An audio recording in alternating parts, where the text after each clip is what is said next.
রাজীব মণ্ডল একজন ব্যবসায়ী মানুষ। গরুর দুধ, মাখন, ঘি বিক্রি করাই তার কারবার। তিনি গরু পোষেন বটে, কিন্তু গরুগুলির প্রতি তার তেমন মায়া বা ভালোবাসা কিছুই ছিল না। আরে ওই 3 নম্বর গরুটা আজ ক বালতি দুধ দিল রে? বালতি করে দুধ কি দেবে কর্তা? আজ 1 মাসের ওপর হয়ে গেল, ও দুধ দেওয়াই বন্ধ করে দিয়েছে। বলিস কি? তাহলে ওকে ছেড়ে দে, ও পুরো গরু রেখে লাভ নেই। এদিকে ওদিকে চড়ে ঘাস খেয়ে বেঁচে থাকবে করে। এই কথা শোনা মাত্রই সেই রোগা জীর্ণ 3 নম্বর গরুটিকে হরি দড়ি খুলে ছেড়ে দেয়। তারপর গরুটি রাজীব মণ্ডলের গোয়াল থেকে বেরিয়ে পথে পথে ঘুরে বেড়াতে থাকে। আর সেই পথে, আমায় কেউ কিছু খেতে দাও না গো, বড় খিদে পেয়েছে, আমায় কেউ কিছু খেতে দাও। ও বুড়িমা, আজ এমন রাস্তায় বসে পড়েছো কেন? মন্দিরে যাওনি? বড় খিদে লেগেছে মা, শরীরের ক্লান্তিতে আর এগোতে পারিনি। আচ্ছা আচ্ছা, এই নাও, এতে গুড় আর রুটি আছে, খেয়ে নিও কেমন? আমি আসছি। বেঁচে থাকো মা, সুখে থাকো, সুখে থাকো। এরপর বউটি চলে গেলে সেই পথে আসছিল সেই 3 নম্বর গরুটি। আর বুড়িমাকে রুটি খেতে দেখে গরুটি জোরে জোরে ডাকতে ডাকতে তার সামনে এসে দাঁড়ায়। ও কি রে, তোরা বুঝি খুব খিদে লেগেছে? এই নে, তুই বরং রুটি দুটো খা, আর আমি গুড়টুকু গালে দিয়ে জল খাই। এরপর সেই গরুটি রুটি দুটো খেয়ে নেয়। বুড়িমা গুড় ও জল খেয়ে নিজের কুটিরের দিকে হাঁটতে শুরু করে। ও কি রে, তুই যে দেখি আমার পিছু পিছু আসছিস। আমার কাছে আজ যে কিছু নেই বাবা, তুই যা, আমি কুটিরে ফিরে যাই। বুড়িমা তার কুটিরে পৌঁছানোর পর দেখে গরুটি তার পিছু পিছু কুটিরের সামনে এসে দাঁড়িয়েছে। দেখো কাণ্ড, তুই এখানেও চলে এসেছিস। এই কথা বলে বুড়িমা দাওয়ায় বসে। তারপর বলে, তোর কেউ নেই বুঝি? আমারও কেউ নেই। তা ভালোই হয়েছে, আজ থেকে আমরা 2 বুড়ি একসাথে থাকবো। বুড়িমা সেই গরুটির আদর করে নাম রাখলেন টুকটুকি।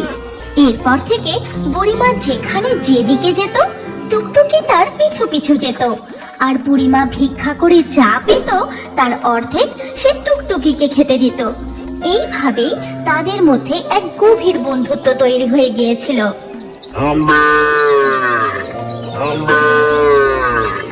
টুকটুকি হাম্বা হাম্বা করে যা বলতো, বুড়িমা যেন তার সমস্ত কথা বুঝতে পারত।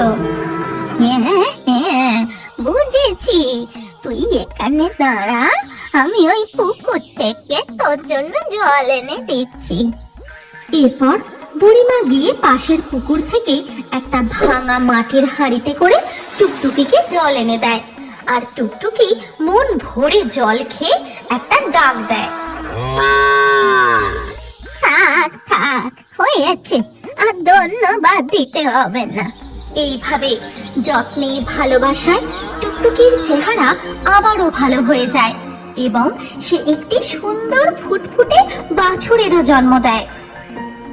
ওরে বাবা রে বাবা, আমার ঘরে যে আজ চাঁদের হাট বসেছে গো।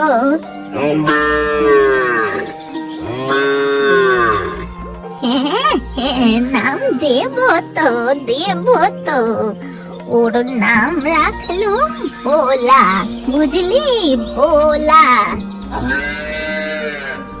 ওরে বাবা, ভোলা নামটা খুব পছন্দ হয়েছে বুঝি। এরপর থেকে বুড়িমার দিনগুলি খুব ভালোভাবে কাটতে থাকে। টুকটুকির দুধ বিক্রি করেই তার সংসার চলে যায়। কি গো বুড়িমা, তোমাকে খুঁজতে খুঁজতে আজ তোমার কুটিরেই চলে এলাম। আজকাল আর মন্দিরের সামনে বসো না কেন গো? আমি যে আর ভিক্ষা করি না গো, আমার এই টুকটুকির দুধ বিক্রি করে আমার দিন চলে যায়। ও মা, তাই নাকি? তাহলে আজ থেকে আমিও তোমার থেকে দুধ কিনবো, ঠিক আছে?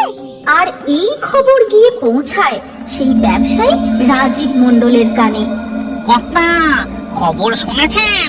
আপনার সেই 3 নম্বর গরুটা আবার বেশ হৃষ্টপুষ্ট হয়ে উঠেছে। সে একটা বাছুরেরও জন্ম দিয়েছে। বলিস কি, ওই বুড়ো গরুটা বাছুরের জন্ম দিয়েছে? আর তা সে আছে কোথায়? এই গ্রামের ওই শেষ প্রান্তে এক বুড়ির কুঠিরে। তার সেবা যত্নই তো 3 নম্বর গরুটা বেশ স্বাস্থ্যবান হয়ে উঠেছে। চল তো আমার সঙ্গে। এই কথা বলে রাজীব মণ্ডল হরির সাথে সেই বুড়িমার কুটিরে এসে উপস্থিত হয়। বুড়িমা, ও বুড়িমা, বাড়িতে আছো নাকি? কে কে বাছা তোমরা? এই গরু আমার, একে ফিরিয়ে নিয়ে যেতে এসেছি। এই কথা শুনেই টুকটুকি জোরে জোরে ডেকে ওঠে।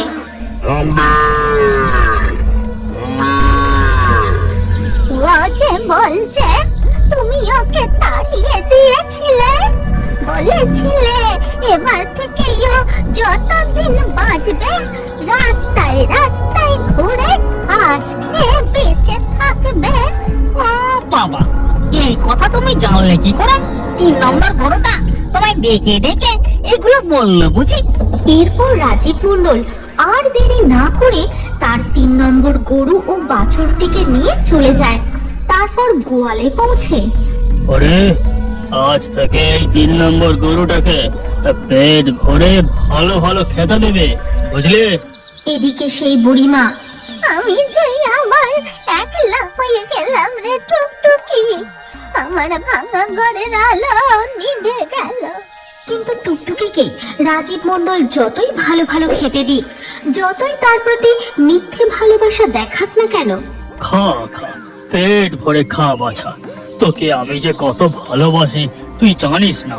তোকে ওভাবে তাড়িয়ে দিয়ে আমার বড় ভুল হয়েছিল রে। কর্তা, আজ 7 দিন হয়ে গেল গরুটা কিছুই খাচ্ছে না। এভাবে না খেয়ে থাকলে ও কি আর? আহ, থাম তো তুই। এই তো আমি আদর করছি, ও ঠিক খাবে। এরপর সেই দিন রাতের বেলায় দেখা যায় সেই বুড়িমা চুপি চুপি এসে, কি রে টুকটুকি, কেমন আছিস? কত রোগা হয়ে গেছিস, ঠিক করে খাওয়া দাওয়া করছিস না নাকি?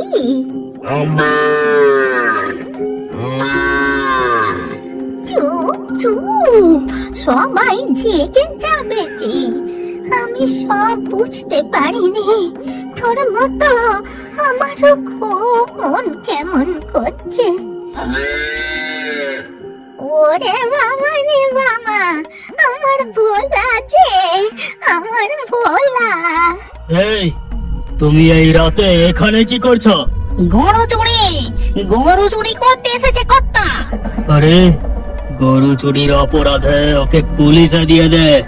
এরপর হরি বুড়িমার হাত ধরে তাকে সেখান থেকে নিয়ে চলে যায়। আর তাই দেখে টুকটুকি ও ভোলা জোরে জোরে ডাকতে থাকে।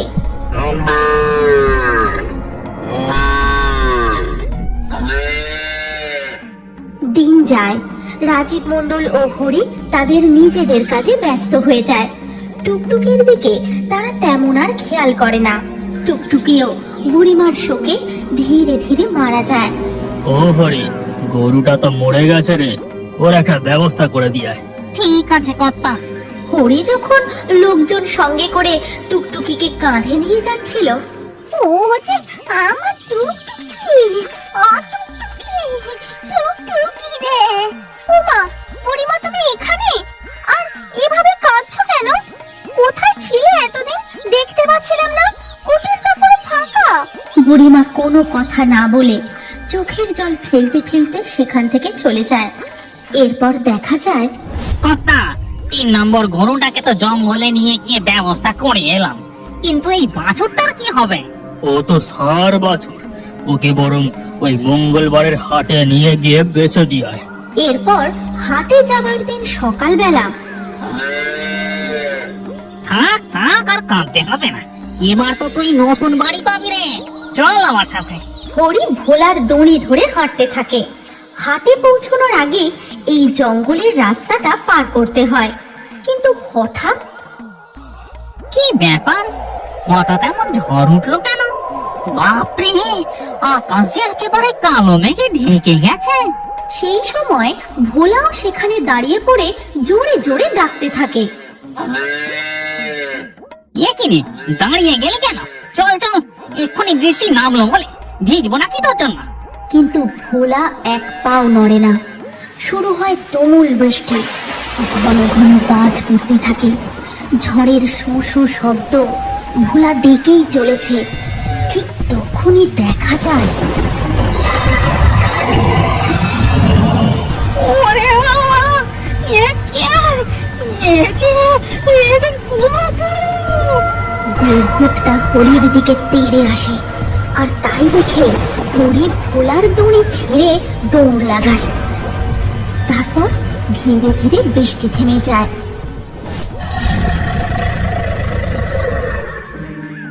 দেখা যায় গোভূতটি ভোলাকে খুব আদর করছে। এরপর দেখা যায় গোভূতটি সেই জঙ্গল ছেড়ে এগোতে থাকে, আর তার পিছু পিছু ভোলা। অবশেষে তারা এসে পৌঁছায়।